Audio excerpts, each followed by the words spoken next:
Hello everyone, and welcome to Autocrat. This is episode 44, Heracles/Hercules, part 13, The Golden Apples. We're nearly done! Finally, yes, Heracles is on the penultimate labour, for real this time. Let's see if it's any more or less challenging than the previous 10, right? Right. The 11th task was the fetching of the golden apples from the Hesperids' garden. Okay. Usually this garden is placed in the extreme west of Libya, which is in Africa. So this garden's placed on the flank of the Atlas Mountain, right? Yes. The writer Graves agrees with this view. Okay, because I think there was a bit of contradiction in our sources. Is it in the west? Is it in Libya? Nobody knows, but it's not really that important. This is the mountain where the Greeks believed the sun ended its flight through the sky each day. So, usually since we know the sky goes to sleep in the west, it makes sense to think it's in the west. Yeah. Right? That's adorable as a phrase. The sky goes to sleep. But yes, not the sky, the sun, sorry, the sun. Yeah, the sun sets in the west. The sun sets in the west. And rise in the east. Well, I mean, seeing as the horses, or whatever it is that pulls the chariot of the sun, probably do go to sleep at night. Does the sun technically go to sleep? I guess. That's canon now. Anyway. Ladon is stated as guarding the tree from the thieving hands of the Hesperids themselves. Yeah, so these apples and these trees are heavily guarded. Atlas was very proud of the apples. Well, you would be. The golden apple of his eyes, or whatever the expression is. Ah, yes, the apple of his eye. Yeah. However, Themis gave him a warning that he would someday be humbled by a child of Zeus. Yep. And as we know, Heracles is a child of Zeus. Yes, we mentioned this in Perseus' story when he thought that this was the demigod in question, because Perseus was also a son of Zeus, as well as being a golden boy, and was potentially turned into a mountain for his troubles if you believe Ovid. For obvious reasons we'll get into later, he isn't a mountain yet for the purpose of this story, but hey, maybe that's not canon. Let's get back to the location. Yep. Apollodorus instead says that it was in the far north. Right, instead of in the west, Libya. Just draw a huge question mark over the location of this garden. It's a bit like the Garden of Eden. Nobody knows where it is. Yeah. If you do, write in. For either garden. Are you a garden aficionado? Write in. If you are the garden itself, please do tell us where you are. Thank you. Yeah. The apples were a wedding present from Gaia to her grandson Zeus after he married Hera, or else to Hera herself. It's a bit confusing. Gaia's just handing out apples, doesn't matter to who. I mean, that's kind of Gaia. Yeah. For once, she's not making prophecy, she's actually doing something useful. Yeah. I mean, hold on to this idea of apples and weddings being connected for no reason at all. Don't worry about it. We won't come back to it. These apples were not, however, unguarded. Yeah. They're highly, heavily guarded. Believe me, people with what's a good weapon? A butter knife. And Yes. Yes, butter knife. That was what I would have thought of as well. Butter knife and a saucepan lid. Well, it wasn't a butter knife. Instead, a dragon with 100 heads by the name of Ladon protected them. That is more effective than a butter knife. I revised my earlier suggestion. So the Ladon we mentioned earlier is a dragon. Yep. This Ladon, the dragon, was the child of Typhon and Echidna, and thus the brother or uncle of several monsters we've met in the past. Nice. Like Orthus, who got brutally murdered by Heracles last time, which you were very upset about. And Guerber as well, who we might meet. Kirby! Oh no, he didn't die. We'll meet him in future. But still, he's in the underworld, so I guess poor Kirby. Yeah, Kirby. We're meeting Kirby. I'm sure that's why he wanted to be called. The Hesperids themselves also guarded them. Right. So Heracles is meant to fetch these apples from wherever this garden is. We now get the standard slew of adventures on the way to the garden, some of which we've placed elsewhere in the narrative, such as the killing of Busiris. Diodorus also says that Heracles fought against the Ethiopians after their king attacked him, so I'm not sure why he's in Ethiopia, because none of the places we've mentioned require him going to Ethiopia, but oh well. One issue which Heracles had is that he didn't know where the garden was. I mean, neither do we, so... Yeah, it's an issue that's carried on to the modern day, and if you struggle with this problem, you can do what Heracles did. So, he travelled into Illyria, basically the Croatian coast, as I'm going to summarise it, and headed to the river Eridanus, or else the Po River over in Italy. Here he encountered the nymphs, who were daughters of Zeus by Themis. They told him where to find a certain Nereus. I think we mentioned him in the past, but basically he's the son of Pontus and Gaia. Heracles grabbed him while he was asleep. That's kind of rude. Like, I wouldn't want anyone to grab me while I'm asleep. Just let me sleep, please. Yeah, well, maybe you'll do what Nereus does, which is try to get free by shape-shifting. I can't do that. No. Heracles held on to him as he took various forms, so it's not effective. I like to think that one of those forms is a massive tarantula trying to kill Heracles, and Heracles just like, what are you doing, dude? That would work, I'd let go. Heracles, in fact, didn't release him until he told him where the garden was, so I'm not sure why Nereus knows this information, probably because it's a closer relative in terms of Atlas and the Hesperides, but still, he knows now. He then crossed over into Libya. On the way, a son of Poseidon and Gaia, it seems, challenged him to wrestle. This giant was more powerful when touching the ground because of his heritage. Now, do you think this is going to go well? I think Heracles is going to pick him up and kill him. Yes, he picks him up and crushes him with his arms. Fair.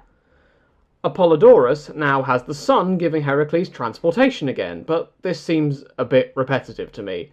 Who knows, maybe Helios saw Heracles coming near and was afraid of a Hydra arrow whizzing past his skin again because, I don't know, there's a desert or something challenging in the way. Now, this is where it gets confusing, because Apollodorus has the next bit take place in the Caucasus. Right.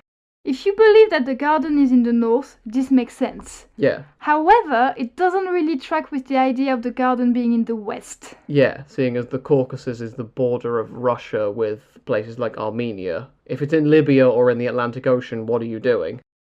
Maybe Heracles is just taking the really long way around it in that case? Oh no, his sat-nav told him that he put it into the sat-nav. It told him go east. He went, are you sure? Okay, let's follow it. And then when he got into the Caucasus, it said, make a U-turn. There, he came across a familiar eagle. It's the child of Typhon and Echidna, eating a familiar liver day after day. Liver, huh? Yes. So what do you think Heracles does with that eagle? If I know Heracles, he killed it. Which means Prometheus gets released. Oh, we're back in episode 13. Prometheus is here. Nice. We said in the past that Chiron may have offered to die instead of Prometheus, as he had been hit with one of Heracles' arrows. Yeah, so the exact way Prometheus gets free and how exactly he stops being cursed by Zeus varies a bit, but either way, Prometheus is now free. Yes, he even gives Heracles some good advice. Okay, nice. One good favour deserves another. Graves says it's Nereus who tells him the following, but it makes more sense for a grateful Prometheus to do his distant cousin a favour. Yep. He shouldn't go and fetch the apples himself, but instead ask Atlas to go to the garden. Now remember, Atlas is the brother of Prometheus.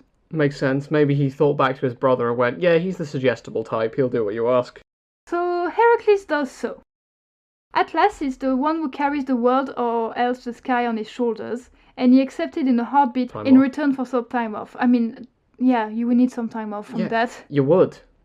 The Earth is a mass of lots of kilograms, probably more than a giraffe, and so... Probably more than a giraffe. Meaning it would probably be very heavy. Yeah. Anyway. So Atlas went to pick 3 apples, killing Ladon while the dragon slept. Okay. So does that mean Heracles does nothing in that version? Well, in some versions, Heracles shoots Ladon with an arrow himself instead of Atlas killing him, but in the version where Atlas does it, Heracles takes over Atlas's burden. So he's now the one holding the sky up instead of Atlas.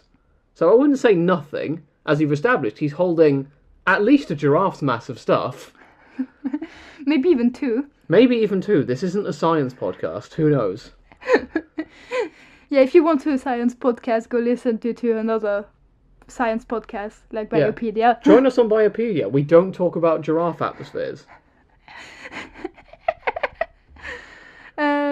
When he returned, at last that is, he didn't exactly want to go back to his job.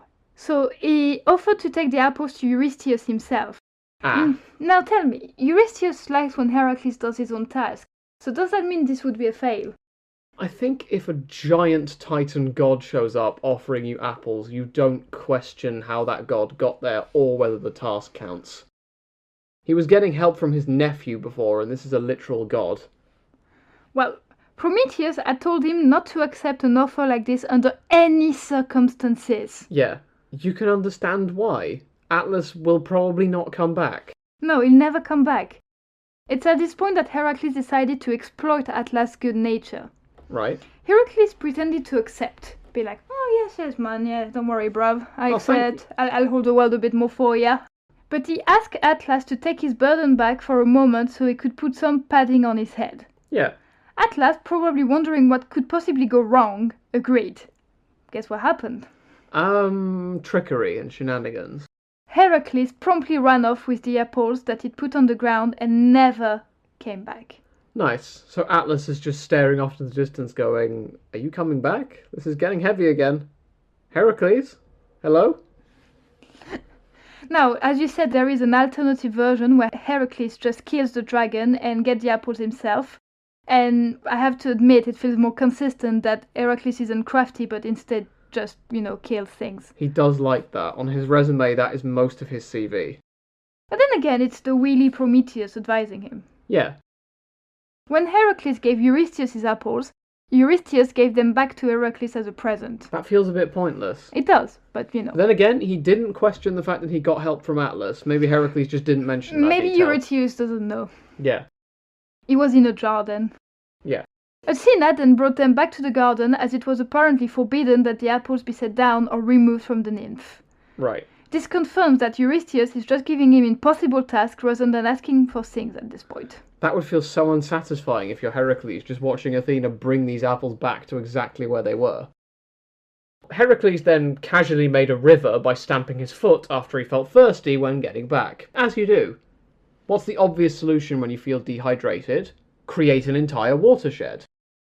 Graves connects this story to the Argonauts as well, but that doesn't seem likely to me. We've established before that Greek mythology is messy when it comes to a timeline. Finally, what do you think happened to Ladon? Did he become a constellation? He became a constellation, as Which we've discussed before.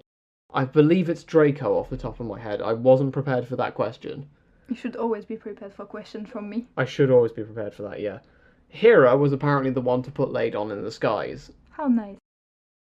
Well, we've only got one task left. And according to Guerber, it's the most dangerous one of them all. So... Ooh. Is it a ghost? I really hope it is now. Ghosts are connected to it. They That's are? all I'll say. Good. Tangentially. Well, see you in 2 weeks for that then. Yeah. And see you next week for another story. What's the story next week? I think we're scheduled to do the Basilisk next time. Ooh. For those of you who've seen Harry Potter, it's not that kind of snake. No. Or maybe it is. Despite the fact that I will let my co-host have the satisfaction of mentioning Harry Potter on this show. Yay! Well, anyway, we hope you've enjoyed, and have a great week, everyone. Have a great week. What did you think of this episode? I thought it was fun. Me too. I love it. Yeah. I like the fact that it's a different angle on Heracles instead of